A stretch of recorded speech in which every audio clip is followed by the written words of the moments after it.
ఇప్పుడు అధికారం కోసం చంద్రబాబు నాయుడు అనే పసుపు పతి 5 ఏళ్ల తర్వాత లేచి వచ్చి వదల బొమ్మాలి వదల వదల బొమ్మాలి వదల అంటూ పేదల రక్తం పీల్చేందుకు ముఖ్యమంత్రి కుర్చీని చూసి కేకలు పెడతా ఉన్నాడు ఈ పసుపు పతి.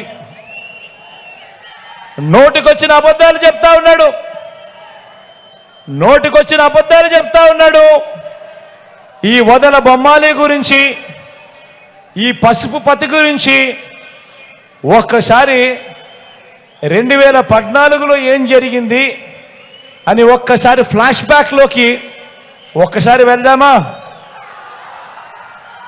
5 ఏళ్ళ ఆయన పాలన, 2014లో మొదలైన ఆయన పాలన, ఈ పసుపు పతి గురించి, ఈ వదల బొమ్మాలి గురించి ఒక్కసారి 2014 ఫ్లాష్ బ్యాక్ లేక ఒక్కసారి పోయి చూస్తే 2014లో ఈ పసుపు పతి ఇదే మాదిరిగా 3 పార్టీలతో ఇదే మాదిరిగా పొత్తులు పెట్టుకున్నాడు. పొత్తులు పెట్టుకొని ఈ 3 పార్టీలు కలిసి ఇంటింటికి తన ముఖ్యమైన హామీలు